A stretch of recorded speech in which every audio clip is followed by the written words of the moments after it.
Hey, hi, what it do? I'm Blue, and today we're ranking stealth games.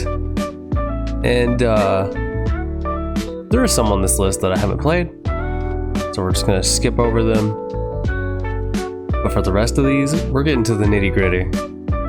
And I might have some hot takes here, I don't know. Just fair warning. These are my opinions, these are how I feel about these games. But I'd like to see some discussion about it. Anyway, starting off, we got Dishonored. I made this tier list forever ago, and now I'm having to redo it, so some of them are kind of out of order from what they should be, because I didn't realize there was a clear row button, so I just started dragging them out of my rankings. So these first few, I already know where they're going, but and I won't have to rethink it, but I'm gonna go ahead and rank these two together. Dishonored 1 and Dishonored 2. Absolutely S tier stealth titles. I love these games. I love the freedom of movement. The environments are cool. Like the level design is really great. I love the steampunk world. The powers that you get, especially as Corvo, being the rat assassin's really cool. Being able to control the rats and go through vents and stuff. I don't feel like there's a ton of use for some abilities, but still, they're really sick abilities. I like that the world changes and the game gets progressively more difficult if you get kills, or you can do what I do, which I usually... If I really enjoy a stealth game, if I can choose whether or not I want to be lethal or non-lethal in my approach and be rewarded all the same. If you don't kill in this game, the game doesn't get progressively harder and you get the good ending. If you kill, the game gets progressively harder and you get the bad ending. And I think playing both ways is fun, and getting an extra character to use in Dishonored 2 as Empress Emily, it's so good. I think the characters in Dishonored 2 talk to themselves a little too much. In the first game, Corvo was very much a silent protagonist. In the second game, not so much. He monologues to himself all the time. But I'm not going to hate on it for that. I love these games. And no surprise, another S tier, Splinter Cell Chaos Theory. And I don't have my bar for me to actually control my screen for whatever reason at the side. So I can't really... having trouble kind of getting the rankings and the numbers and or the rankings and the games in there. Anyway, Chaos Theory is hands down the best Splinter Cell game of all time, and maybe even the best stealth game of all time on console. I'm not going to step on the toes of Thief fans. I've only just started playing Thief, and I can tell you from the first game alone, what little bit that I have played, I'm adoring it. But as far as playing on console, Splinter Cell Chaos Theory is probably the best stealth title of all time, especially if you're playing on Xbox. The PS2 version is still great. If you grew up on the PS2 versions of Splinter Cell games, they're still a good time and there's plenty of nostalgia for them. But after playing them on Xbox through Xbox One backwards compatibility, my eyes were opened. There's so much more going on. The levels are more expansive. There's more to get into in the Xbox version, and then the PC version is basically identical. They're pretty well identical to each other in every step of the way. So absolutely S tier. And the bank mission, oh my god, the bank is so fun.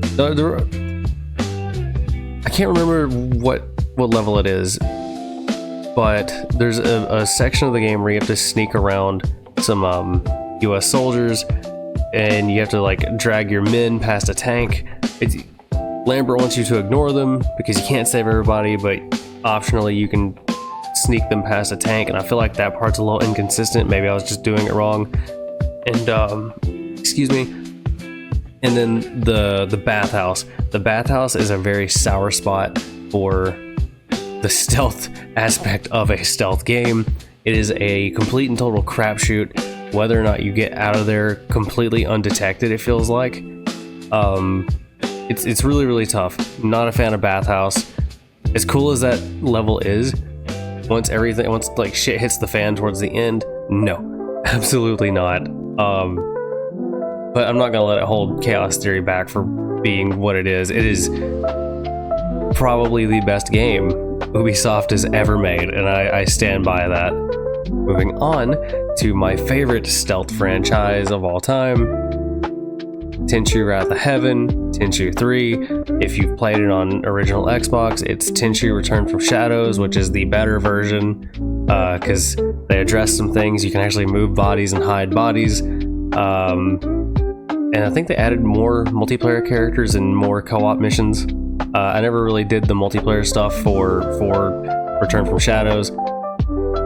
Return from Darkness, but being that it is just more Wrath of Heaven, and I already think Wrath of Heaven is an S tier game, play the Xbox version if you ever get the chance. It's phenomenal. 3 characters to play as, 1 unlockable character as Teshu, the Assassin by Night and the Doctor by Trade, and then naturally Ayame and Rikimaru. Not only are you unlocking new gear and weaponry as you get the max rank for each mission, now it is incentivized even more so to get stealth kills. That way you can unlock new abilities, and once you unlock the final ability, Wrath of Heaven, it puts your health down at one health point, but it insta kills pretty much anything. You can instant kill bosses with it. This game has such cool level design, really neat stuff. They play around with like the spiritual aspect of things. Like there's some undead stuff going on. A really cool like Buddhist temple. It's a tough game. It's challenging. It's fun. There's plenty of variation going on between each character. All 3 characters have their own separate stories. There's an unlockable, like a secret level that you can do with a cheat code. And I think you play as Teshu. I think it's an extra Teshu mission or an extra Rikimaru mission. I don't remember. It's been so long since I've done that one. Once you clear everything, you get a bonus mission to go through a portal, and then you're in like a futuristic cityscape where you have to take down a corrupt pharmaceutical CEO. It's just all over the place. Really cool stuff the entire time. If you've played Tenchu 1 and 2, then Tenchu 3 just stands above those other 2, and they walked so this one can run. Hands down, I love Tenchu Wrath of Heaven. It's goofy at times, it's really funny at times, but also the story is really cool. The characters are awesome. Rikimaru is sick, Teshu is sick, Ayame is sick. Playing it with your friends, and what limited co-op missions are on the PS2 version, is a really good time. There's only a few of them. I think there's 5 or 6. And then if you just want to beat the hell out of your friends in the versus mode, or alternatively, go and do the there's like a boss rush mode that you can play with your friends. You should just fight the bosses that you enjoy in the single player campaign, but with a buddy. It's a great time. Check out Wrath of Heaven. Continuing on with more Tenchu, Fatal Shadows, also an S tier. Kind of dials some things back. You don't get all the bonus fun stuff you got. This one was, oddly enough, I think Tenchu has a weird publishing history where FromSoft owns them now. They were made by Acquire and Activision, I think, back in the day, and then they got handed off to Sega for Fatal Shadows. I think Sega handled the publishing for this one, and then it kind of all went up all over the place. We wound up getting Ubisoft publishing one of them. Weird stuff. But Fatal Shadows had gotten handed over to another publisher. I don't know how much of it was messed with by other people, but I feel like despite a lot of the extra stuff being gone, the multiplayer and all that, they really, really amped up a lot of the gameplay. They gave us the ability to move bodies. No longer do you have the 3 characters. Now you have Ayame and Rin. Both very, very distinct, both with their own stories, but it intertwines both character stories together. You go from one character to another, back and forth quite frequently. You unlock, I think you still unlock new abilities. I don't remember what the scrolls are for. I think it's for new abilities. I've not played Fatal Shadows in a good long while.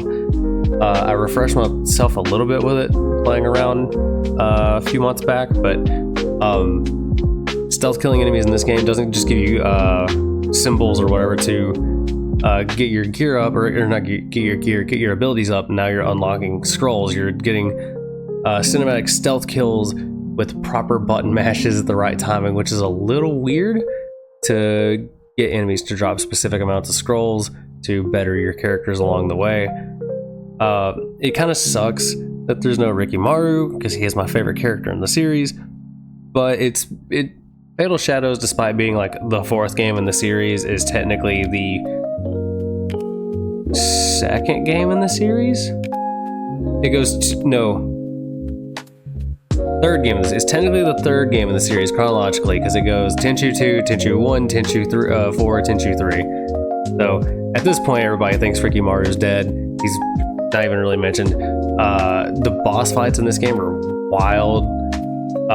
This one's a lot harder on the combat. They really focused more on the combat. Progressively, the combat got better in the games, so it was okay to focus more on it, but it's one that you definitely want to make sure you have items for. Usually I don't like to run these games with items. It's still possible to do without items, it's just so much harder. But I love Fatal Shadows. It's really cool. Both the characters are really cool. Mark of the Ninja, also an S tier. What can I say? Ninjas are cool. It's made by the same people that made Shank. I think there were multiple Shank games back on the Xbox 360 arcade, or Xbox 360 arcade. I wanted to say Indie Arcade, but that was a different thing. And they turned out Mark of the Ninja all these years later, and it's amazing. If you like Tenchu, it's Tenchu in 2D. Everything is beautifully hand-drawn. It's all kind of in a futuristic environment. Like, yeah, you're a ninja, but all the enemies are these weird cyber cop guys. They have guns and all these other fun things. But you're still creeping through the shadows. You're using like what ninja tools you get to your advantage. You're throwing kunai and making noise. You're dragging enemies off of ledges, or you're dumping them in vents. You have to hide the bodies. You really have to use your environment to get through each level. Playing through it, whether you want to take a lethal approach or a non-lethal approach, is still an option, because you can just kind of sneak past everybody if you're good enough. It's pretty tough, and I like the way they approach stealth kills. I think it's a really cool way that they did that. Anytime you stealth kill an enemy, you get a QTE. Oh no, QTEs. The point of it is, if you miss the QTE, you don't lose the stealth kill. The enemy just screams. If you miss it, they scream, they make more noise. So you have to have your reactions on point. It's a little bit more interactive that way, I think. And I adore this game. I really adore it. It's one that I need to go back and replay through. I have it on my Switch. It's a blast. Check it out. This is where the tier list originally started with the plan. And I've not played this or Monaco. Monaco is Mine. I have no idea what that is. I played a demo of Alias back when I was a little kid on a PS2 demo disc. Don't remember anything about it. At some point I might dive into it and see what it's about, see if it's actually any good. I know it's based on a movie, but I also never watched the movie. Maybe it's good. I've never played Beyond Castle Wolfenstein. I don't want to rank Bonanza. Or Bonanza Bros. I think it's Bonanza Bros. Uh-oh, where'd it go? Wait. I lost it and I think I'm going across. Oh wait, no, it jumped up to haven't played. I have played this, but I don't want to rank it as a stealth game. It is technically a stealth game, but I don't want to treat it like a stealth game. It's a really fun Sega title. But I'm not gonna... You do have to kind of sneak on a 2D plane and stuff, like hop into like a background to get out of line of sight of enemies and stuff, but I don't want to treat it as a typical stealth game. I'm gonna leave it how it is. But Bonanza Bros is fun. I think it's called Bonanza Bros. It's on if you have the Sega Classic Collection on Switch or Xbox or PlayStation or any of those, it's on there. Give it a shot. It's a goofy time. It looks really goofy. It's very dated, but it's fun. Castle Wolfenstein. I've never played either of these. I assumed anything with Wolfenstein in it would be like an old school FPS, like a boomer shooter or something, but Oh, I guess, what do I know? Cold War. No idea what that is. Maybe I should look into it. There's a lot of these I haven't played. I'm just gonna get those out of the way right quick because I have no idea what these are. I could just ignore them and keep going. But yeah, those never played. Have not touched them. Moving on. Dark. D for dark. It was boring. It was uninspired. It could have been a cool stealth vampire game. I think vampire games are such a missed out on niche. Like, yeah, there's plenty of them. There's, Vampire Masquerade Bloodlines, Redfall. The problem is there's a lack of good ones. Vampire Masquerade Bloodlines, sick. Dark Watch, sick.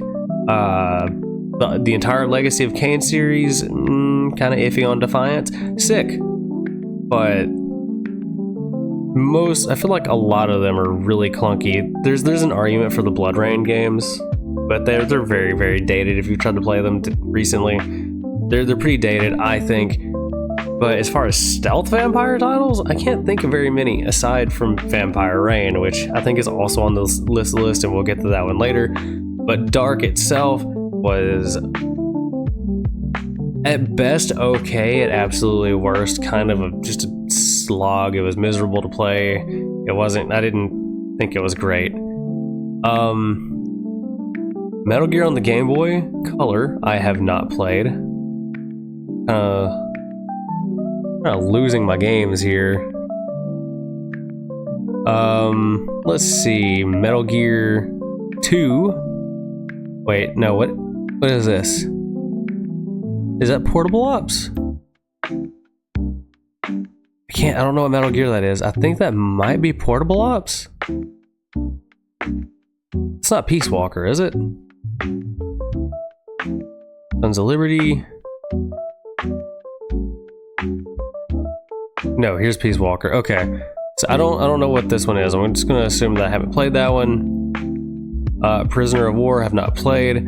The original Metal Gear, I'm going to assume that this is Metal Gear on the NES. Wait. No. Wait, what is that? Oh, Snake's Revenge. Okay. That's Metal Gear 2, I think. I haven't played.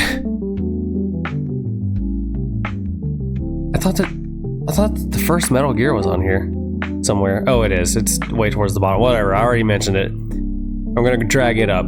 The very first Metal Gear. I've not played the PC version or I think it was DOS that was the better version of it, if I remember correctly. I know there was a version of the original Metal Gear that was really good. Whatever version that is, I have not played it. I played the NES version. The NES version was very not good. It was very clunky, very ugly. It did not work well. Everything felt awful, and it made me feel asleep.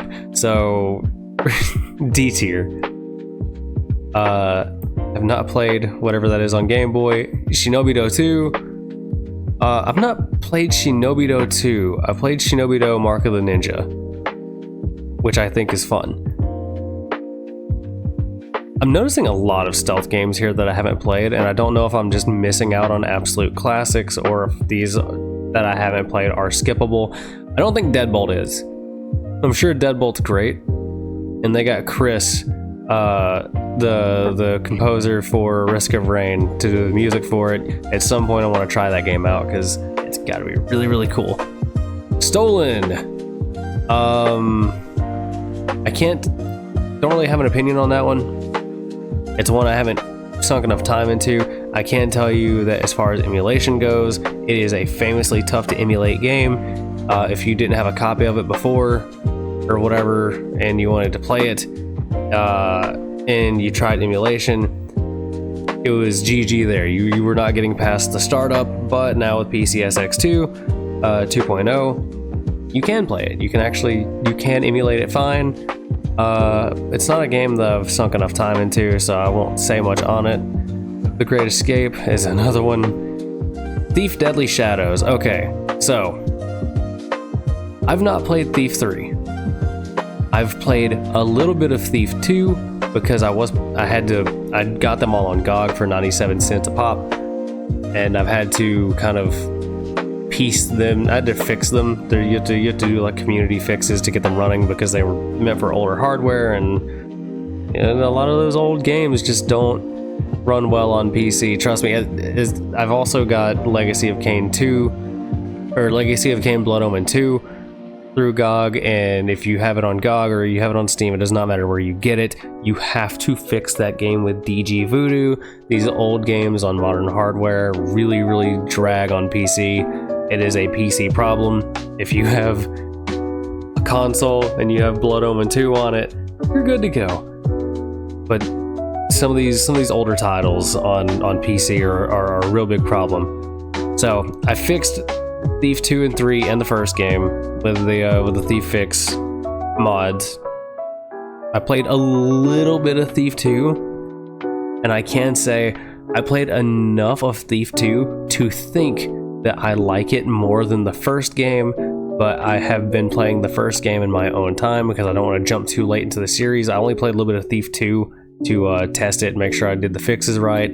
What little bit that I've played of the first Thief, I think is a solid A tier.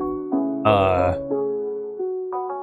think there's some things that are a little weird. Maybe it's just I don't know how to feel about some things, like once you get to the second level, I was a little shocked to see the undead, which is fine. I don't care about undead in the game. That's really cool. I'm fine with zombies and anything for all I care. But I kind of had to change my definition of what I thought stealth technically meant in that game, because it doesn't track how many times you get detected. As from what I could see, like after you finish a mission, it doesn't track your detections. So when I got to the second level and I saw zombies just waking up no matter how slowly I crept by them, I was like, oh, okay, so we don't consider zombies detections. I just assume it's a thing that you can't deal with. It kind of like force you onto them, maybe. Whenever they're laying down and you have to creep by them, they start groaning, they just wake up immediately. So I assume it's something that you kind of have to deal with them. So they kind of force a little bit of action in there. I don't know how Thief 2 and Thief 3 does those things, but Thief 1 kind of made me, like I said, shift my idea of what stealth is without a clear indicator in that game. But everything else so far has been insane, and you know what? Nah, hell, I'm gonna give it an S tier because I don't want to hold it back for little minor things. Because from what little bit I've played so far, and again, I am saying little bit. I think I've played it enough to have an opinion. Maybe it's just because I'm blown away by it, but the stealth mechanics, the slow creeping, I actually have to creep around slowly.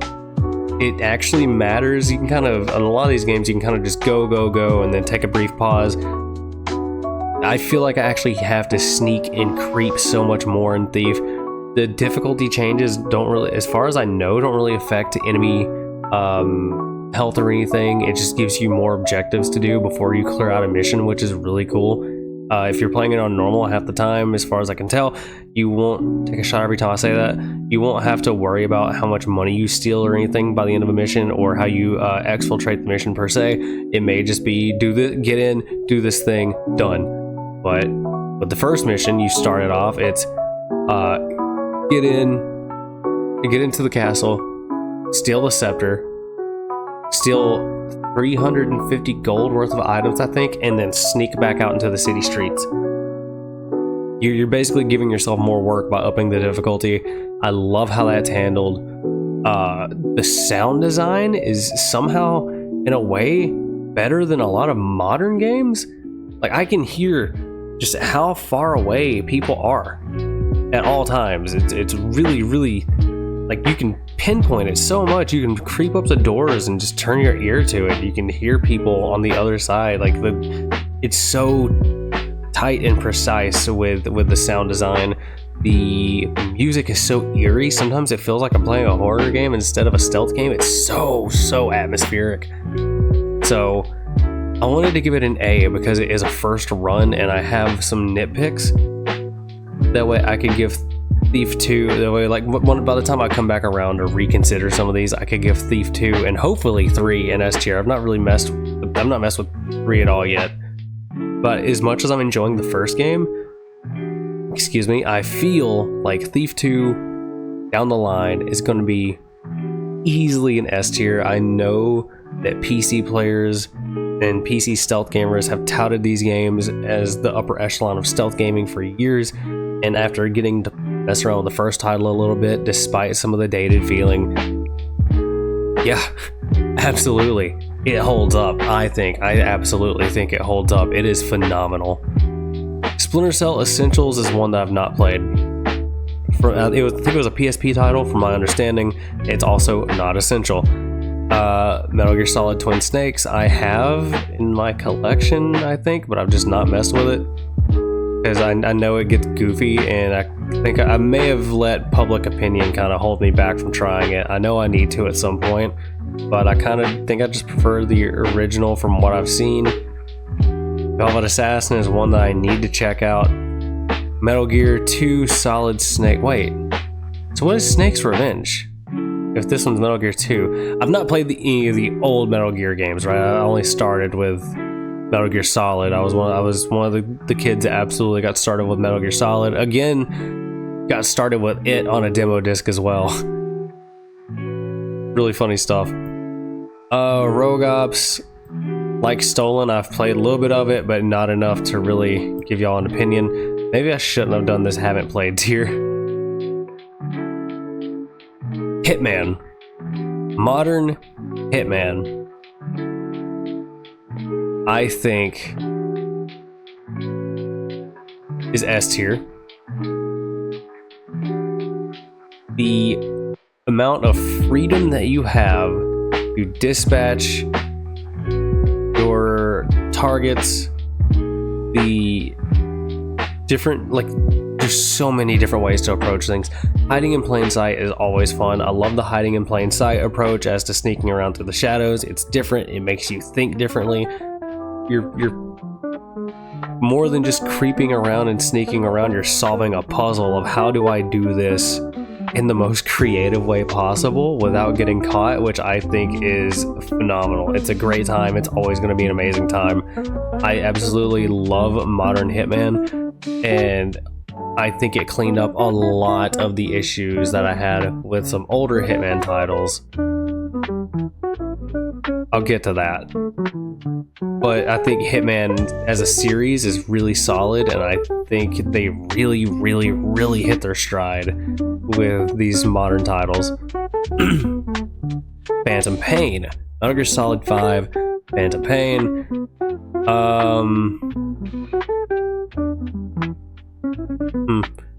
The stealth is amazing. I think I gave it an S tier before. I'm gonna give it an A tier though, and I might reconsider it. The stealth gameplay is amazing. It is the video gamiest video game of all time. The skulls are a pain in the ass. I do not like the skulls. I never liked the skulls.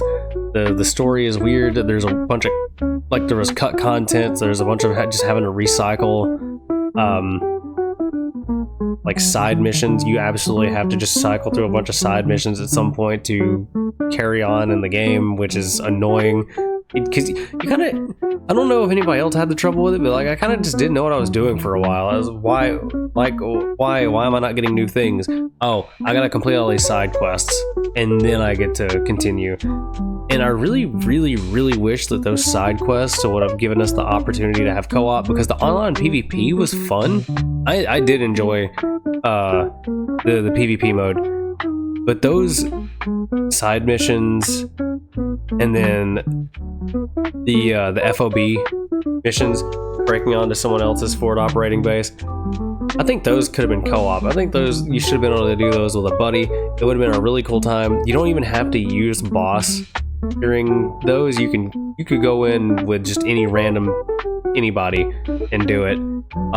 So I kind of wish that they would have been at least 2-player co-op in a way. I can't hold that against the game because that's just wishing, right? But it would have been cool to see. like I said, the gameplay phenomenal. Especially the stealth, you can do so many things. The kill compilations and stuff you see on YouTube are really funny. Just people stringing together the most creative ways to destroy one soldier that just happened to get in their way. One guy that was unlucky enough to come across that player. But the story was not great. The cut content made things annoying with having the cycle, all the side missions, and then the skulls. I want to give it an A tier for that. Oh god, the skulls. It could just be a me thing, but dude, they sucked. They sucked so hard. Metal Gear Solid 2, S tier. I'm glad to see people warming up to it. People really hated on Raiden for the longest amount of time. I think a lot of people have warmed up to the story of the game. More people have warmed up to Raiden as a character. I hate that it took him becoming a cyborg before people could do that, because I always thought he was kind of cool. Even if whiny, he was kind of whiny in MGS2, let's be real. But the fact that they managed to get MGS2 on this one location the entire time, and it stayed fun the entire time. You're on the tanker, you're on like the big ass oil rig mother base thing the entire time, with two characters, mostly Raiden, but you were there the entire time, and it was really cool. It was engaging and exciting the whole way through. The bosses were weird because they're Kojima characters, so of course the bosses were weird. I never found myself getting bored of it. It was a huge jump graphically from MGS2, or for MGS2 to MGS1 to MGS2. Obviously it was a PS2 game, but it was insane. It was game changing, and it did not get the love that it deserved. That things were already really wacky with Metal Gear Solid, but by the time Sons of Liberty hit, shit went way off the walls. That's when Kojima decided to start getting super anime, very movie heavy with a lot of his game design, even more so than it already had been, because we moved up to DVD discs. There's more room for stuff like that, and we really got to get a grandstand view of just how weird things could get, and I embrace the weirdness. Again, it's another game that lets you approach things either lethally or non-lethally, which I will always appreciate. And I don't know, man. MGS2, it's amazing. The first game, Metal Gear Solid 1, also great. I don't think they have VR missions here. I'm going to encompass, just for the sake of the video, I want to encompass Metal Gear Solid and Metal Gear Solid VR missions together, because I think both were really cool. The VR missions, it was just like an extra collection of bonus goodies you could do sneaking around in VR environments. I think there was a Gray Fox mission, if I remember correctly. You could play as Gray Fox, fighting a giant soldier or whatever. It was just weird, goofy, arcadey things, and then basically Snake's training simulator. It was weird that it was a standalone game, but cool. I mean, it was just more cool stuff. It was just more MGS. The actual original Metal Gear Solid game, I think, still holds up.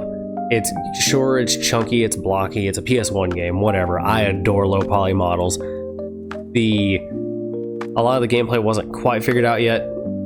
I don't want to say wasn't quite figured out, right? There was just a lot that they couldn't do with the tech at the time, and it was the perfect starting point for a game to be a starting point. Usually, I feel like the jumping off point would be more middling.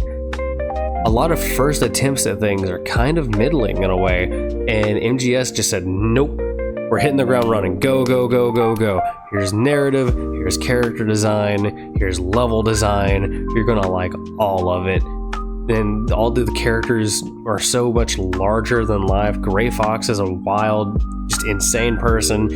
The playing with like the messing around with like your controls, essentially whenever you're fighting Psycho Mantis, you know, you have to unplug your controller from controller port 1 and put it in controller port 2 to actually hit him. Kojima was really playing with the hardware just as much as he was the actual game itself. and they were pushing things to the limit, breaking the fourth wall to make you have to look at the back of the case to do things. It was really goofy puzzle solving. It was goofy puzzles, goofy characters, huge, larger than life story, all on this one island, and it made you engage with everything. You were engaged with everything. It didn't matter if it was the case for the game or if it was the radio calls. Creeping through the vents is very atmospheric.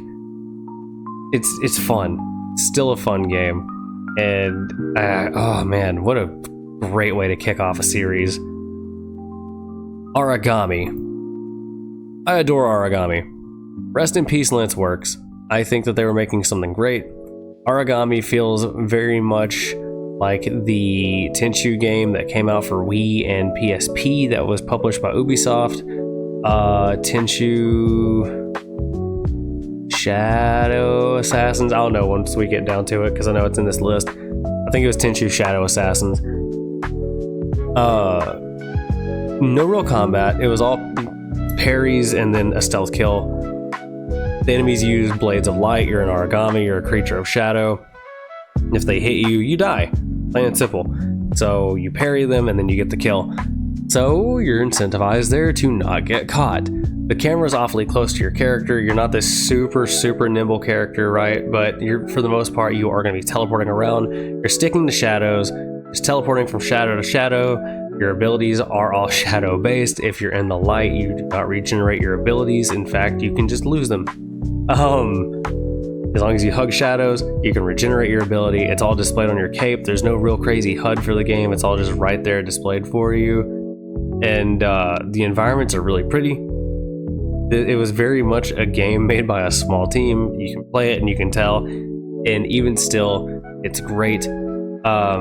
There's no knockouts or anything. It is very much either you sneak past everything, just avoid everything entirely, or you kill whatever gets in your way.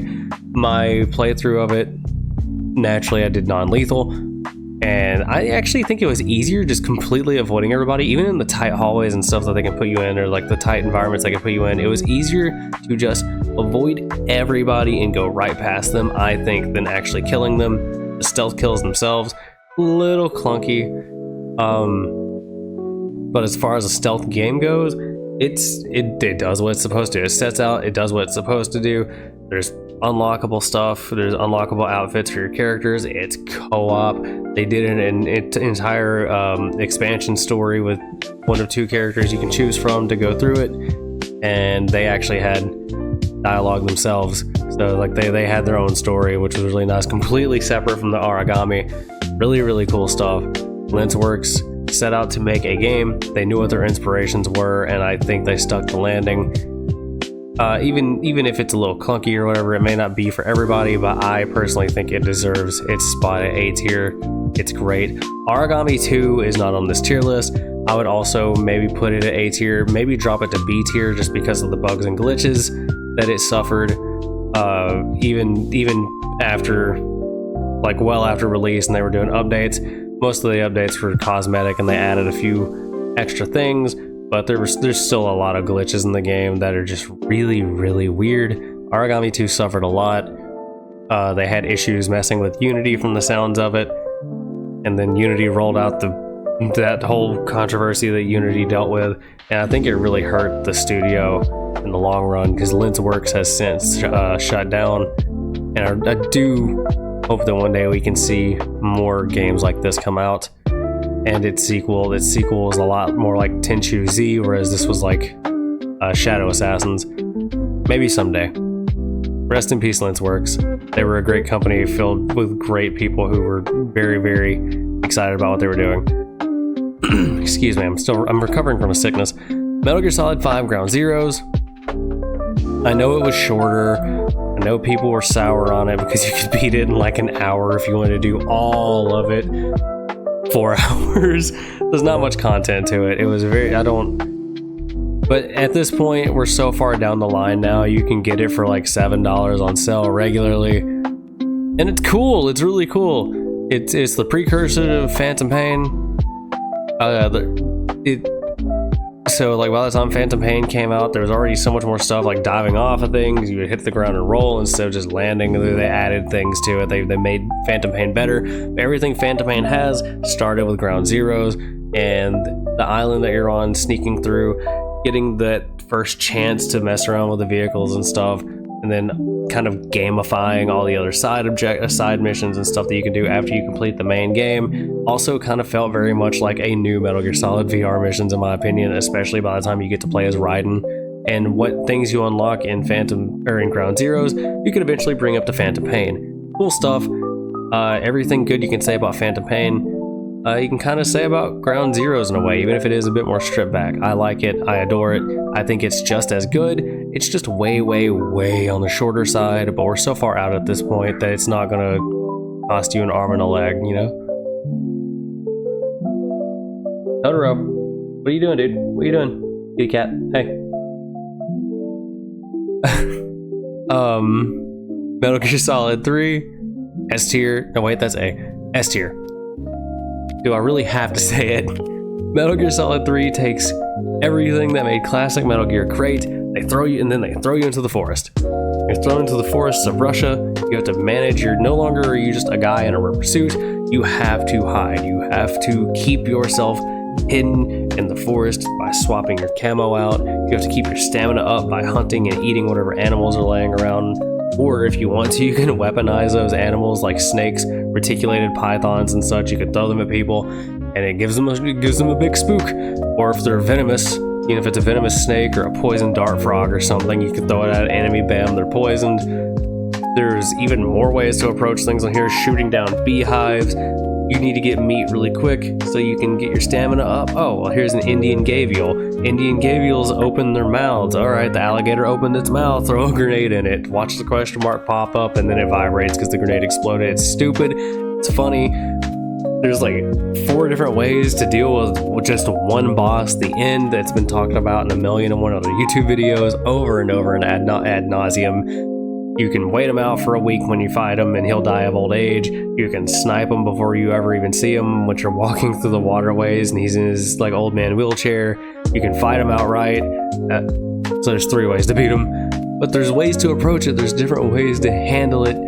The camo system is really cool. Everybody hated on Raiden back then, so they take a jab at Raiden with the mask that you have to wear, and then actually having to go in disguise with that mask on and with like a lab coat to sneak around through the military facilities. Just goofy good stuff. There's a boss towards the end who's not even really a boss fight. You're just walking down a river of death and he floats around and he shows you all the people you've killed in the game at that point. If you don't kill anybody, there's really no one in the river. Interactive moments in the cutscenes where you hold R1 and you can see things through Snake's perspective, which usually he's just, let's be real, Snake is the biggest gooner in video game history. Whether he's going on about guns and how well made they are, or he's staring at a pair of boobs, he's gooning. He's doing it either for inanimate objects or fun bags. Snake is just that guy. The Kojima-isms are really, really hard in MGS3. They even have an escort mission, which from my recollection isn't so bad after Eva gets injured. I don't think it's so bad. I think it's a really good time. You're forced to use your stealth on the go. You're using it in a crisis situation to keep her protected. Really cool stuff. You get different rewards for what you may do in the game and rankings towards the end of it. So there's some promotion for replayability there, though it is a very story-heavy game. It's a Kojima game, so, strap in for all those cutscenes again. Yeah, you can skip them, but are you really going to? It's Metal Gear. The characters are even more larger than life now. We get to see the start of Ocelot, which is sick. You can see how he grows into what he is because of Snake berating him, but also telling him how good of a soldier he is. There's just so much going on, and every single environment you go into in the game is so varied and so neat. Whether you're just in the forests of Russia, or you're in a cave in a waterway somewhere, or you're stuck in a military facility because you've just been tortured, like boss goes through it. Big Boss goes through a lot in this game, and it is a wild ride the entire time. It is a phenomenal, amazing game, and absolutely top 3 best stealth games of all time if you were a PS2 kid, and that's what you grew up with.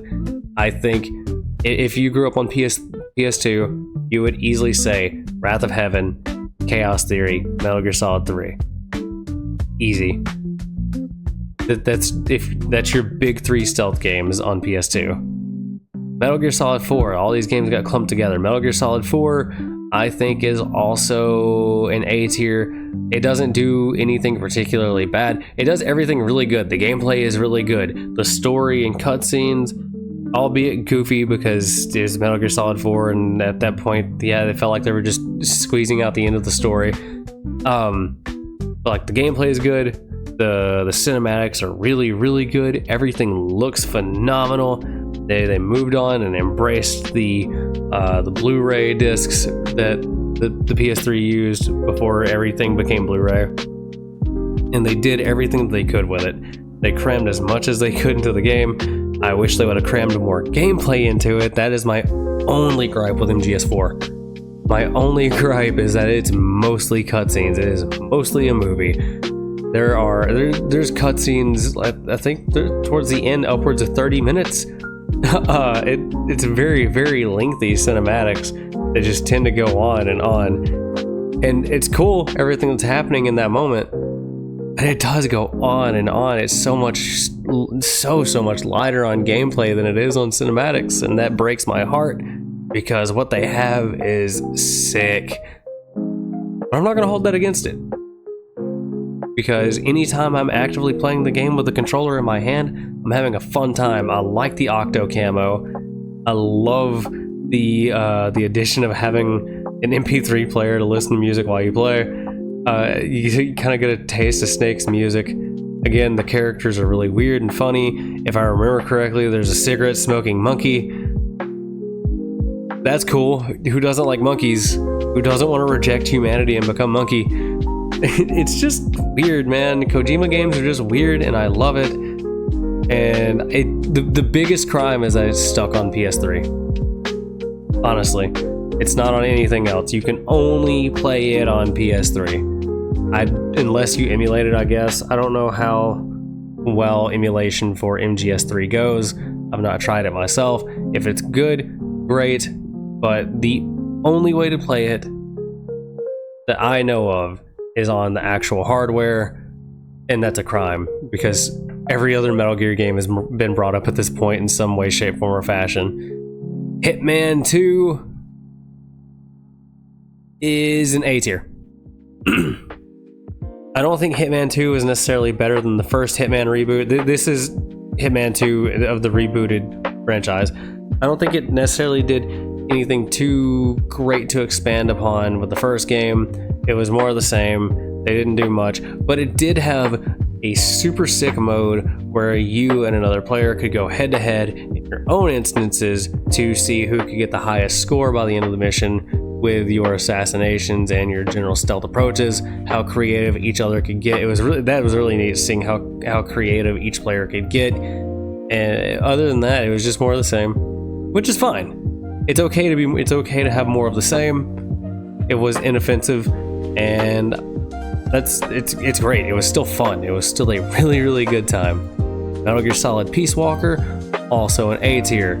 It is one of the greatest handheld games of all time, bar none in my opinion. The fact that they could get what they did onto a PSP was dope. It was basically MGS3, but a little bit more scaled down. I mean, it had to be scaled down a little bit for the PSP. It can't compute as hard as a PS2. It can't process all the same stuff a PS2 could. So they condensed the areas down.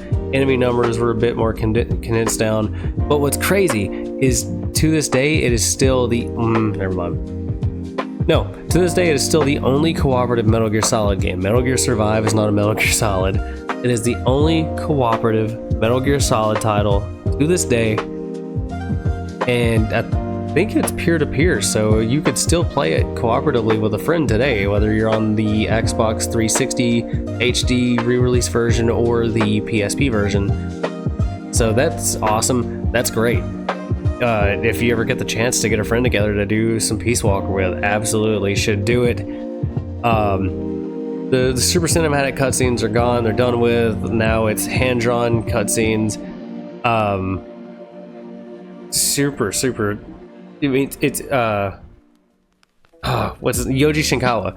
It's just more Yoji Shinkawa art plastered all over the game. It's no longer just the marketing, not just menu screens, not just the case and the booklets or whatever. It's the entire game cinematically is just Yoji Shinkawa's beautiful art design all over the place. It's really, really good. It is really, really good what they managed to pull off on a PSP. Check it out. Splinter Cell Blacklist is an A tier. No Michael Ironside kind of sucks, but they opted for a younger guy who could do the motion capture and everything, which I understand. That's fine. So I'm not going to hold someone else's performance over the game. What I will hold over the game, though, is the fact that it shouldn't have been a Sam Fisher story at that point. Sam Fisher got way younger by the time this game happened. It is arguably the youngest he's ever been in the series, judging by how he looks. Aside from a little bit of salt and pepper going on in the hair, you cannot make that man look old in that game. It is the youngest Sam ever, and that was the start of my thinking that maybe they should retire the character, and if they wanted to keep going with Splinter Cell, maybe bring in someone else. Maybe have Sam, training the new agents or something. Maybe give us an agent we can customize. Unfortunately, that would become the last Splinter Cell game we ever had. I think it released 11 years ago? I think 2012, 2013, somewhere around in there, 11, 12 years ago. And it was the last Splinter Cell game we ever got, and you can't even play it online now. But reviewing it in the mindset of, oh, I can play this online, it is still when it came out. Spies vs. Mercs was back. Spies vs. Mercs was so good. So good. They had a classic mode where they thickened all the shadows, and it was 2 spies, 2 mercs, non-lethal approaches for the spies until you can get up on the mercs after electrocuting them or if they walked under you, you could stealth kill them. It was basically just violent hide and seek. Really cool. Then they added all the extra modes, 4v4s and stuff like that, where it was just craziness. You could choose whether or not you wanted to be a merc or a spy. You could be whichever one you wanted to be, and you could go into the missions and do your thing that way. Those were all just kind of a free-for-all. It was fun. It was frantic. The story itself was fun. They brought back lethal and non-lethal approaches because Conviction just went all in on the violence. So now lethal and non-lethal approaches are back. You kind of start off really bad because this game has rolled out a gear feature, so you're building up your gear to be stealthier or more armored or whatever your approach was going to be, because they really wanted you to be able to approach the levels how you wanted, whether you were going to be quiet or more methodical, or whether or not you were good, or whether you're going to be like, I'm going to mess up, so I'm going to go in armored up and hurting things. It gave you that choice. So that means you start off with some really basic gear that's really not great. But I think that challenge is really fun. I think if you jump in on professional difficulty with just the starting gear and not holding yourself to lethal or non-lethal play, I think you're gonna have a really challenging, really fun time. Apologies if you hear a cat in the background. My cat Totoro is just walking around making noise. He's doing his thing. The Blacklist, for when it came out, despite its drawback, like its minor drawbacks, it's really, really cool. It was really sick. It was awesome. It was a good time with friends. It had a co-op setting. Like, you could do missions cooperatively with your friend, especially if you were doing Briggs's missions, which I think were usually horde mode style missions. There was plenty to get into. There was either all stealth missions or forward mode missions, depending on the member of your crew you were working for, if you were working on a mission for Grim or Briggs or who is the tech guy? Can't remember his name. The objectives would be different for each one, but they were consistent across each character of what you would be doing. Onto the other Hitman games. Hitman 2 is an A tier. There's a little bit of bullshit here and there with how easily pissed off guards and stuff can get, but for Hitman 2 to like be what it was back in the day, and on PS2 what it pulled off, it's everything great about the old Hitman games. Everything that makes them great started here, and they started pretty strong. Hitman, I mean, it's the sequel. Hitman 2 is it's the sequel, but it's still good. Like all of these, honestly, all three of these, great. All three of these were really, really, really good. And I don't know. I feel the same about the three of them. I'm gonna gloss over those because like eventually we're gonna get to some less than stellar Hitman titles, and I'll have more to say. Splinter Cell Double Agent, I'm going to consider this not the PC version and not the Xbox 360 and PS3 versions. I'm talking about Double Agent strictly as the original Xbox and the PS2 versions, which are superior to a degree. I don't think the Xbox 360 version is bad. I've heard awful things about the PC port. I don't think the 360 version is too terribly bad. Between PC and 360 and then the older systems, they are two completely different games with two completely different turn of events and how they approach their story. One, the more recent version on 360 and PC is more personable with the John Brown's army. You get to know them better. You live in their compound, you sneak around their compound and do missions for the NSA, and all the while trying to keep appearances up for them, which is really, really, really cool. And then the OG Xbox and PS2 versions had the better level design and the better progression system. Both of them took the balancing act of how you handle the NSA and the JBA differently. The more modern version gave you 2 meters that you just had to keep full. You just had to keep both sides happy. It was really easy. It didn't even really feel like you were making choices. The PS2 and OG Xbox version was a bit more challenging, and I welcomed that challenge. I liked that it was there, but it was also really dumb. Like sometimes you would do a thing for the NSA and the JBA should have no clue that you were the one that did it. They shouldn't be tipped off at all that you were the guy that did the thing, and then vice versa. You could help the JBA with something, and there would be no reason for the NSA to really know. This is something so minor in the long run, but you only get 1 meter, so you have to play that balancing act, and if it gets too far over to one side or the other, then you have to do a trust mission for the other side you have to do a trust mission for the side that's mad at you. I kind of wish those objectives were maybe a little bit better defined and they had a little bit more weight to them. That way it didn't feel like such a crapshoot. Sometimes it's just, why are they mad at me? What did I do to them? Who told them that I did this thing? The whole point is to be a double agent and do these things without these people knowing, so why do they know that it was me? You know, why do they suspect me? But that version, despite having that 1 meter, also just had the better level design. The levels were way better. The prison escape was way cooler, in my opinion. It felt a lot more in depth. The game still had a HUD. You still had your dark light meter and stuff. The modern version had gotten rid of dark light meters for the for the system that would eventually take over stealth gaming as a whole. Things get a little different if you're in the darkness. You're in the darkness, your light on your back is a little bit more green, or your screen goes black and white, or no more dark light meter, no more sound meter. So whereas you only get 1 meter on the one version to balance out the entire missions, you get 2 meters and no HUD for any more knowledgeable adjusting, I guess, as you play. It is very much just, I'm either in the dark or I'm not in the dark. Or, I'm moving slowly, so I'm making absolutely no sound, instead of, oh, I'm moving slowly, but there's also noise in the environment, so I can make this much noise as opposed to this much noise, and they won't hear this much noise because all this other noise in the environment is covering it.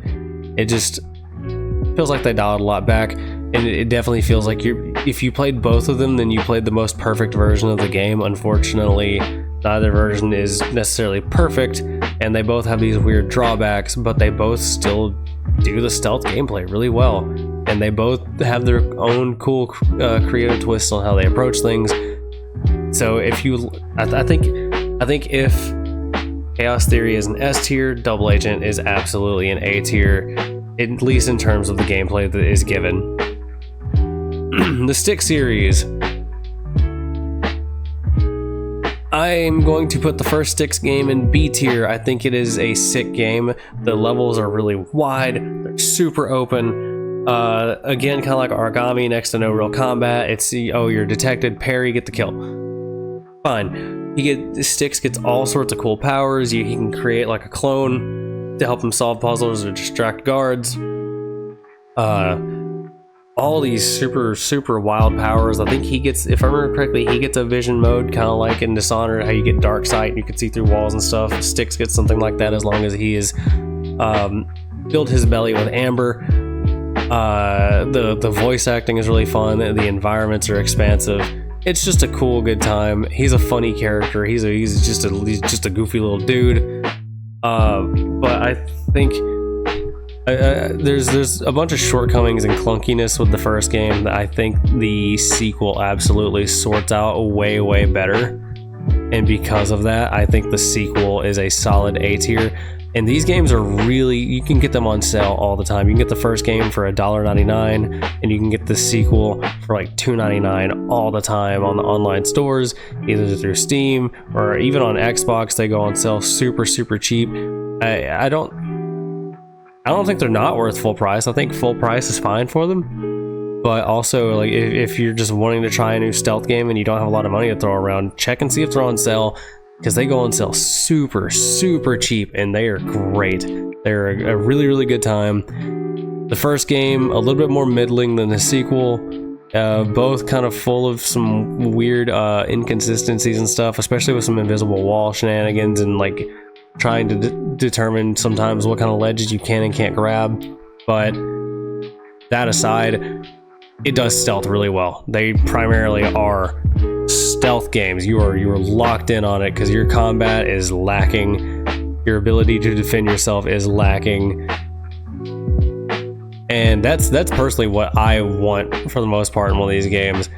If I get detected in a stealth game, my first go-to is to restart the mission or restart from a checkpoint or a save or something, and I think they do that really well. Tenchu 2 is an A tier in my opinion. I like the sequel a lot. I think the environments are dope. I like the day missions, and there's people kind of who didn't enjoy the day missions so much. I enjoy them. I think the characters, something about the game feels a little cheaper than the first game, especially like the character design, because everything gets bigger and chunkier. Like the characters are a lot bigger and chunkier. Whenever you're doing a stealth kill and then you or the enemy or something bumps into a wall mid stealth kill, it just kind of cancels the animation, which is also fine. Like it's great to cancel your animations. Wrath of Heaven just gave you the option to do that. Anytime you do a stealth kill, you can press circle and cancel it. This one is more dependent on whether or not you bump into something, and there may be situations where you want that way you can get away from the person you just killed, get away from them because somebody's coming. You don't want to be seen. Fine. I like the second game a lot more than the first game, which I know I haven't even made it to the first game yet. I like it more than the first game. I think everything just feels better. I think everything about it feels better in comparison.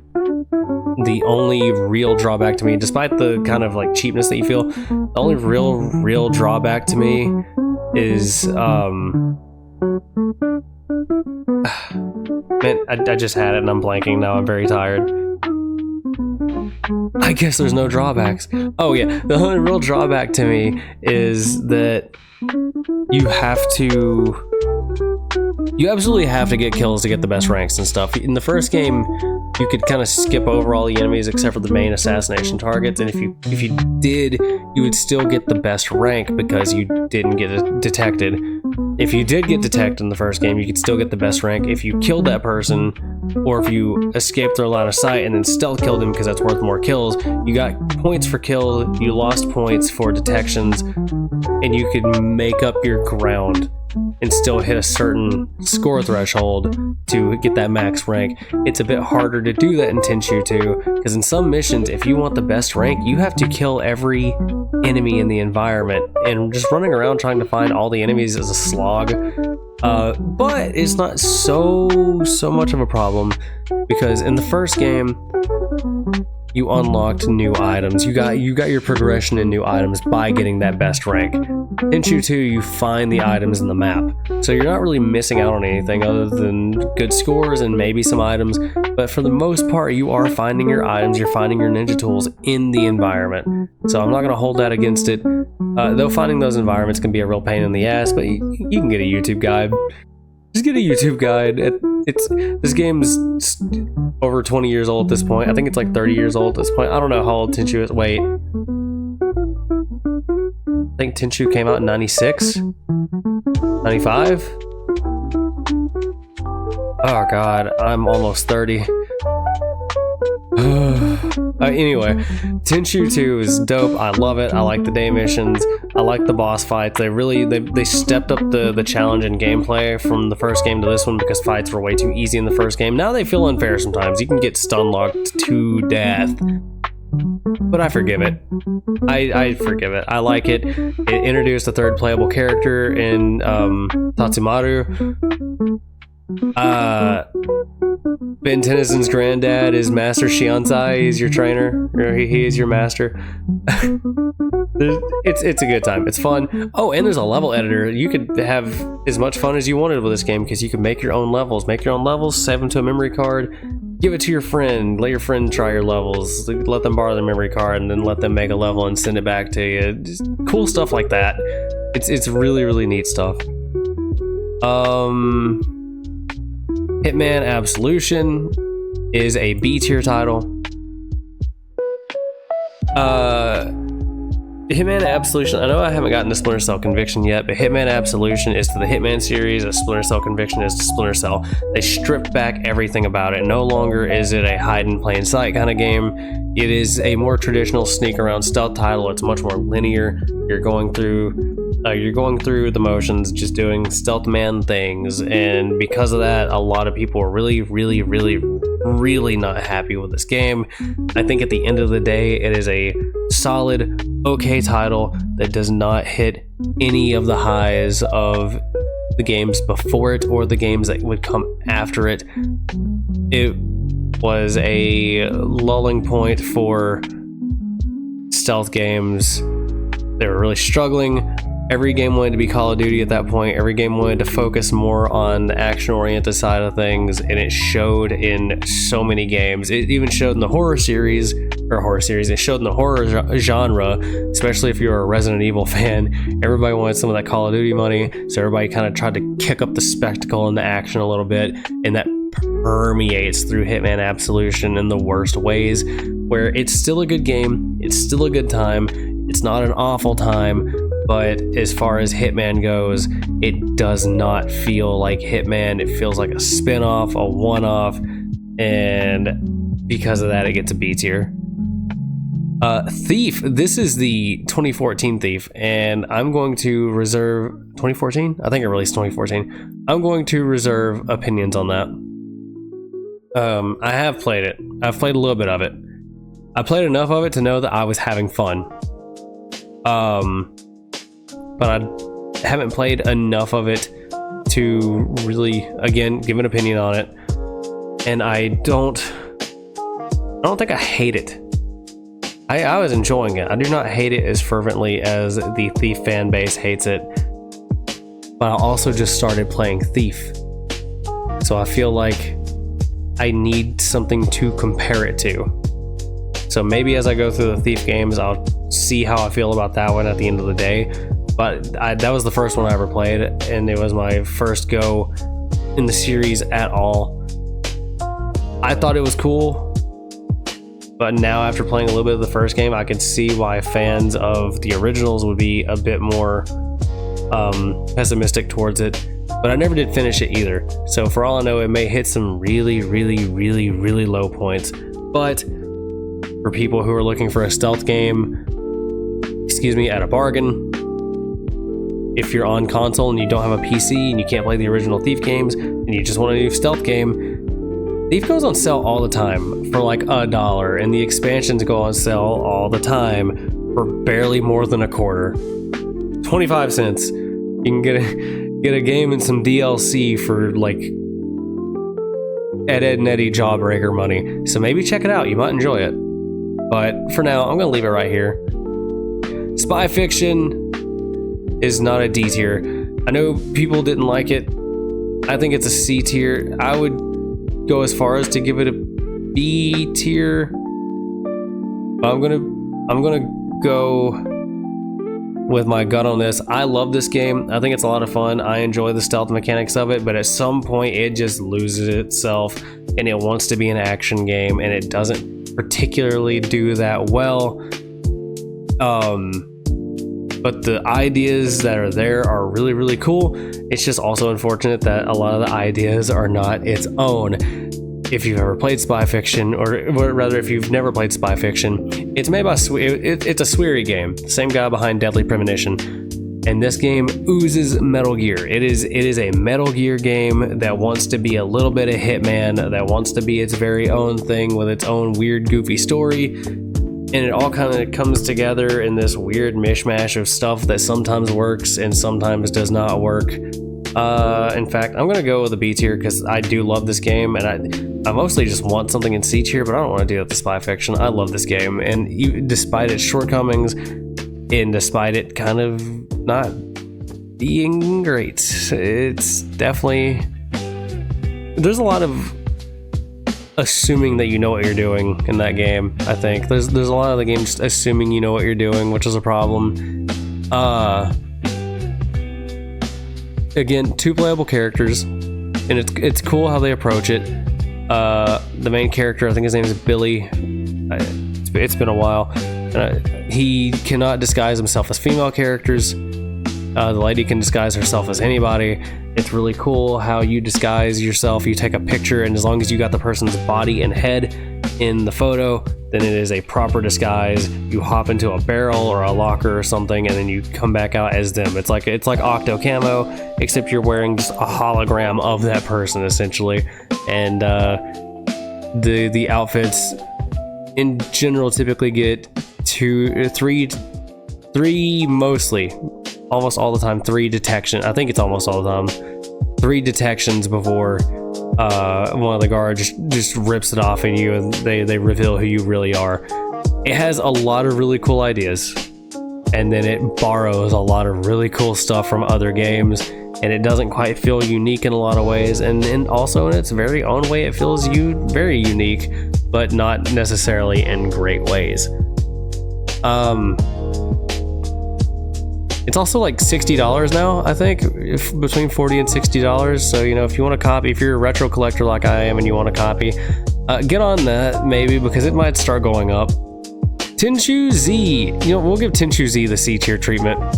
It is not a great Tenchu game. It is the same levels recycled over and over and over and over and over with no clear motivation as to why you're really doing much of anything. The story throughout just feels kind of lacking. The bosses are kind of whatever. The combat itself does not hold up near as well as the previous games. Not for the combat that they want you to do in specific boss fights. In fact, I've never actually fought a boss in this game. I would get them out to water, and I would hit them with an Azuna drop into water. That way I wouldn't have to fight them, because combat just didn't feel good. And all that said, and despite me giving it a C tier, I still love this game. I like most of these games on here that I've played, but I am a realist, and I do understand that it's not a great game. I like buying and unlocking new moves as I go along, being able to creep along ceilings or hug up against a wall and throw up a ninja like cloth thing that makes you invisible against the wall, like your Konohamaru or Naruto, but you're actually good at what you're doing. The animal mimicry stuff to call enemies to you. You're injured in combat, so you run away and you make a rice ball, or you make rice balls for your friends. Badger is like a super ninja sprint attack, or a like movement option that you could use. You could chain out of it into like a grab or an immediate stealth kill. There's really cool unlockable moves, and you can adjust the way you want to play. Like you can make your character faster. You get 3 bars: strength, agility, I think, strength, speed, and health. And you can adjust those to give yourself points into another thing, which naturally most people would be like, okay, bye-bye strength and then throw it all into speed, or maybe bye-bye health and throw it all into strength and speed, so they can handle the fights or just get around faster. Especially if you're a Badger user, oh my god, you just go, you're flying. But again, it is the same levels repeatedly. There's maybe 2 or 3 boss fights throughout the entirety of the game, and all of them are near water, and so you can just drown all the bosses, which makes it trivializes those fights, which otherwise are bullshit. They're annoying. Very, very buggy and glitchy. There's glitches, especially if you're on the checkpoint mission where you can glitch yourself underground.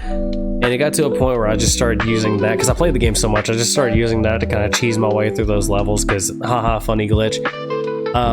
It did have 4-player co-op online. Again, peer-to-peer connections made some things not the greatest connection at all. Made some things really goofy, like creeping up on an enemy and grabbing them in a headlock. It made it impossible to reposition because they'd slip out of your hand, because there's some like latency issues going on. So you definitely had to be quicker on the draw about getting the kill on the enemies if you were not the host. If you were the host, you were fine, naturally.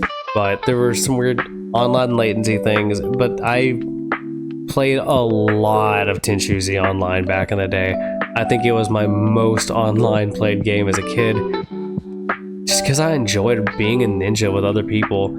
You put a 13-year-old kid in a ninja game and tell it, like, be like, are these characters cool? Doesn't matter how stupid they look. The kid's gonna be like, oh yeah. And that's exactly what I was. I was that hell yeah kid. I wanted ninjas and I wanted ninja friends. Splinter Cell, the original Splinter Cell, is a B tier, I think. It is, again, like I was talking about with first drafts usually being middling. It's a good game.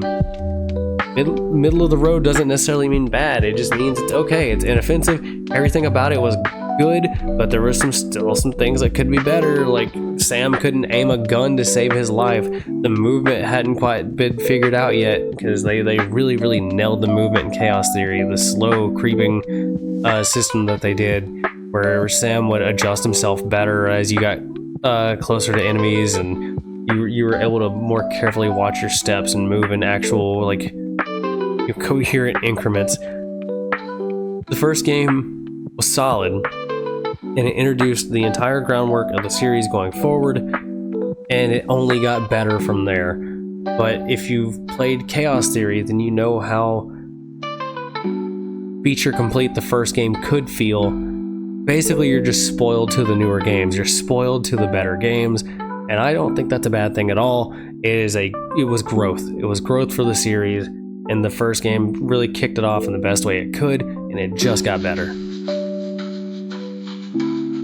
But I'm going to go ahead and jump ahead and say Pandora Tomorrow C tier. It's technically the sequel, but it was a different team. It was a bit more bullshit. It felt a little cheaper, though that green suit for Sam goes hard. Everything about it felt cheaper, from the voice acting to the alarm system to a lot of the level design, but it's still a good game in my opinion. It's just in comparison. Like, you start with the first game really, really good, and then you play the sequel and you're like, oh, this is okay. It's kind of more of the same, but a little worse off. And it's because it was made by Ubisoft Shanghai.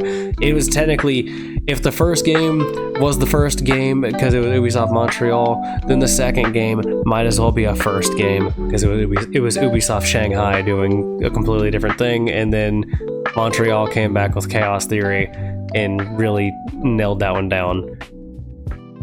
Splinter Cell Conviction, I think, is a B tier. It's good. Again, it's good. But everything about Splinter Cell that I love is practically not present. It is just linear Assassin's Creed, but you shoot things. The Gone is the non-lethal takedown options. Sam is just killing everything. They wanted it to be really cinematic, so you got the marking system that just lets you dispatch enemies all over the place. Sam is now this crazy marksman action hero that doesn't miss a shot. And while an entertaining game and a much more fast-paced game, it's more of an action game than a stealth game. It is stealth in lowercase, action in uppercase, and I mean, despite some cool offerings like co-op mode, hunter mode. I mean, it's co-op mode still, but like it's like a co-op horde mode. And then there's a mode that I don't even think you can get now because you got it on the old Uplay. I'm not sure that you can get it at all now. Maybe you still can. It was hunter mode, but with cameras or not cameras. It was like with like lasers and stuff. So you had to be a bit slower and methodical. There was a PvP mode that wasn't good, but the co-op story was cool. If you enjoyed the base game and then you did the co-op story, you were having a great time. It is a really good time. It is a good time game, but I think it just lost itself. I think Conviction absolutely lost itself in comparison to every other game, and I did not care for the super action-packed approach. Despite a lot of it being cool, the interrogation segments were really cool. I could do without Conviction in my life and not feel worse for it. Manhunt as a stealth game, I think is a C tier. As a horror game, I think is either an A tier or a B tier. I would go as far as to say A tier. As a stealth game, I think it's clunky. I think it's ugly and kind of a drag.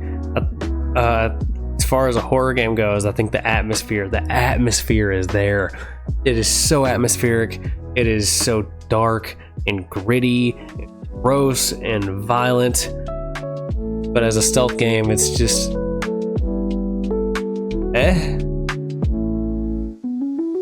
Talk about Rockstar really like showing up and showing out though. People saying that their games were too violent, and then they said, okay, I'll show you violent, and they made a snuff film horror game. That's all it is. You're just participating in snuff films because you're a death row inmate, and that's your way of getting your freedom is by playing these games. The story is really cool. The character is a monster. He is not a good man. He is absolutely a bad man, and his motivations probably are not the great. His motivations are purely selfish. He just wants to live. But it's cool. It is a really cool game. Rockstar knew what they were doing. I just don't feel it's the greatest stealth game of all time. Manhunt 2 is a D tier. I didn't like the character as much because now he's just an escaped mental patient. He is a schizophrenia patient. The kills are censored and ugly and kind of nauseating. It's just an acid trip because if they had released it the way they wanted to, it would have been marked. It would have been hit with that adults only mark, and they would have lost a lot in sales. I just don't like Manhunt 2 as much. I don't find the characters interesting, and those censored kills are just not it. Shinobito is cool, but is it an A tier? I don't think it's an S tier. It is a very expensive game, by the way. This game is so expensive. I'm gonna give it an A tier. If you've ever played Way of the Samurai, which is something I want to make a video on eventually, I love the Way of the Samurai games. It feels like Way of the Samurai, but you're a ninja, and a lot of the bones of Tenchu are there. I think it was Tenchu developers ex-Tenchu developers that come together to make their own stealth game. A lot of the bones that made Tenchu make up this game, and it shows. It feels like that in its own weird, slippery way. It is a very slippery game, but it variation is really good in the mission types, and all the good stuff that I could say about Tenchu, I can pretty much say about this game. Tenchu Shadow Assassins. Keep in mind, this is the game that I said Aragami was a lot like. With that said, C tier. The Wii version's cool because when you do the stealth kills, it actually makes you do the motion controls, your chopping, your stabbing, and all this other stuff. Really neat stuff. The PSP version did not make you do that. I can't remember if it was just outright kills or if they made you do like QTEs. But the stealth gameplay itself is okay. But Tenchu has always been about good movement and some platforming here and there. You really felt like you were... I don't feel like it ever actually felt bad. I feel like all the games controlled pretty well for what they were. I mean, if you're not used to tank controls, maybe not. I don't know, just something about the feel of this game is a bummer to me. Just bouncing back and forth between the bushes and dark environments. That's where Aragami kind of came in, but it felt so much more restrictive in Tenchu Shadow Assassins.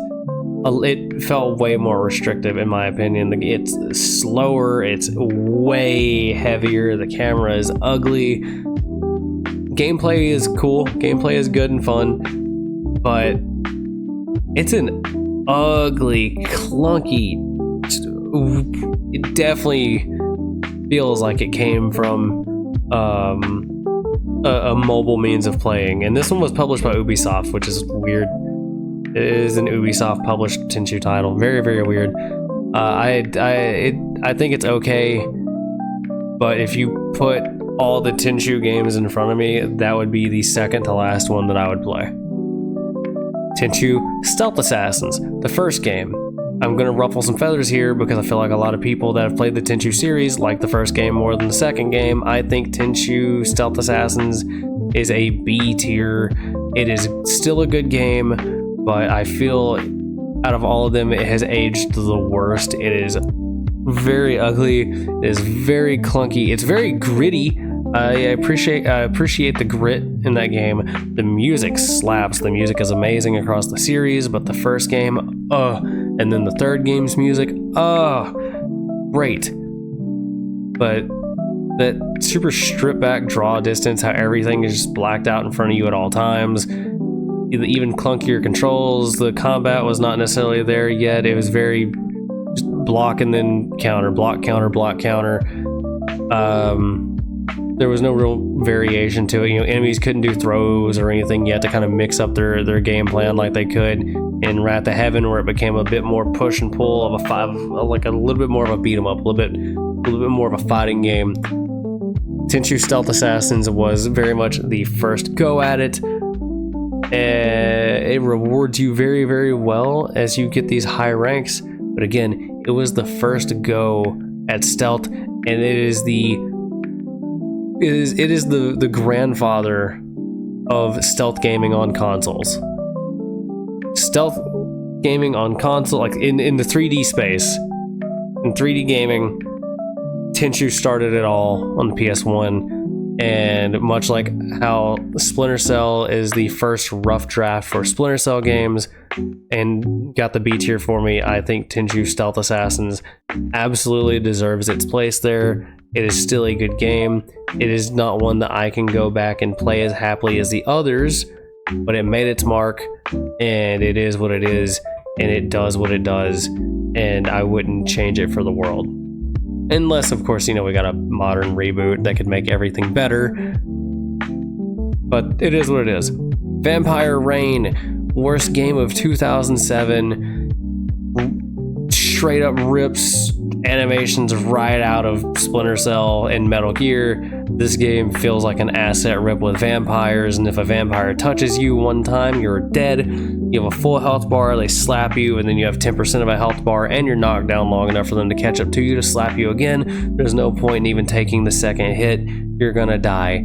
It advertised itself as a zombie action shooter, and it is very much just a puzzle stealth title that everybody in the States hated.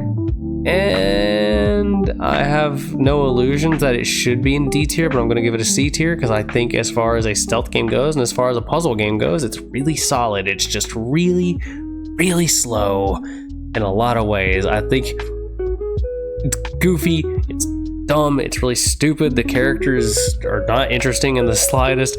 Something About Me loves it though, and it, despite getting Worst Game of 2007 award in the States, it was actually treated much better in Japan because they treated it as a puzzle stealth title. And I kind of get it. Honestly, I get it. I think it does some things okay. Not well, not really well. I think it does some things okay. But I think everything that it does okay, it only does okay. It never goes above just all right, and it oftentimes is way just worse off. But I don't think it's as bad as these, in my opinion. Hitman Agent 47 is a C tier. It is the roughest rough draft I have ever felt for in a series where nothing about it feels good at all, in my opinion. The stealth is full of bullshit, and there's way too many combat segments in a game that does not feel like it was meant for combat at all. It is aged poorly, the characters are ugly, the environments are ugly, and again, it's at least a starting point, and it is a game that you can play that is entertaining. It can be entertaining, but it is, I think, in my opinion, it is just above the D tier. It is very much hanging by a thread above the D tier. Every single Hitman game that has come after it is leagues better, 10 times better, 100 times better than Agent 47 or Codename 47. Red Ninja is a D tier. It's a game that wanted to be it wanted to be a Tenchu like stealth title, but everything about the game hates you. The camera hates you. The movement system hates you. The combat hates you. The stealth does not like you, but will wink at you from a distance and make you think it does until you buy it a drink, and then it leaves you with a bad camera. It is not good. It is not entertaining. It is dumb, and the movement is obtuse. I've got nothing good to say about it. And then Tenchu DS. Remember how I said Tenchu Shadow Assassins would be the second to last Tenchu game I would play with you if you handed it to me? That was actually a lie. It would be the third to last, because the second to last would be Tenchu Dark Secret in D tier, Tenchu DS, if you will. It was definitely a game. It was a game. The big selling point to it was that it was a Tenchu game you could take on the go. I wish they had the PSP Tenchu titles on here because they're much better. Tenchu Time of the Ninja is just more Wrath of Heaven or Fatal Shadows, but on a PSP. Really cool stuff. It also looks really good on emulation with PPSSPP. But Tenchu Dark Secret, there's no reason for you to play it. The big unlockables that you get are the still images that you see after you have killed an enemy by stringing them across multiple traps, like bouncing them back and forth between punji pits or whatever else you hit them with, throwing grenades at them or poisoning them with poison rice balls. Every kill you get just gives you a still splash screen depicting how you killed them, whether it's a slash or an explosion with them like stuck in a dying pose. It was okay. It wasn't even okay. No, it was not okay. It was not good. It was not a good game. It was not a good Tenchu game. There was a million better games on the DS that you could play. Just, you don't even really need to pick that one up unless you're just collecting for the series. The only worst Tenchu game is Tenchu Shadow Assault. Yeah, I think it's called Tenchu Shadow Assault. The Tenchu Shadow Assault is the only Tenchu title that is on modern consoles right now on Xbox backwards compatibility from the Xbox 360 arcade. Instead of giving us Tenchu Z, they gave us that steaming garbage of a party game that no one wanted to play. no one liked it, never received a positive review from what I remember. Every review I've ever seen for that one has been bad. Tenchu Dark Secret is just a short step above that. I would rather play Tenchu DS than Shadow Assault, the party game on Xbox. And that wraps up the tier list. There's a lot of games here that I've not played that I want to get into at some point. The Thief games, I really want to dive more into them. Twin Snakes, maybe I should check out at some point. Definitely got to check out Shinobi-Do 2, and then Rogue Ops and Stolen, I do need to look into. But there's my tier list. Hopefully there will be some discussion to open up in comments. I know I'm starting over on the YouTube thing. I had to get rid of the old account. There's some weird email stuff going on. My old one was tied to an email account that I don't even really use anymore. And turns out with YouTube, since it's tied to Google, you can't just change your email unless it's a business account. And then from my understanding, even if it was a business account, if I changed ownership over to my more modern business email, then it would have just deleted all the videos anyway. So I had to delete everything and start over. And I lost a lot of videos. I should have downloaded them and backed them up, but better to start over. I think starting over is good, and what a better way to start over than to talk about my favorite genre. I adore the stealth genre, and I want more stealth games. I need more stealth games. It feels sometimes like a dying genre, kind of like how fighting games fizzled out until Street Fighter 4 came along. I think we need a really good, solid, true to form 100% stealth game. No, approach it however you want, just hardcore true stealth to really get fans chomping at the bit for more. But until then, check out some of these things. It's opposite for me. It's on my left, but yeah, I have to point right to get it there though. Check out some of these. Play Dishonored if you haven't. Play if you have not played Chaos Theory, get it on PC, get it on Xbox, backwards compatibility. Phenomenal. The Tenchu games, I can't say enough good about them. There's so much good here. Even some of the most middling games I think are still solid. I think are still worth a play, just to enjoy them and just to check them out. But until the next video, y'all, stay happy, healthy, beautiful, kind, and humble. And I hope I catch you on the next one. Peace.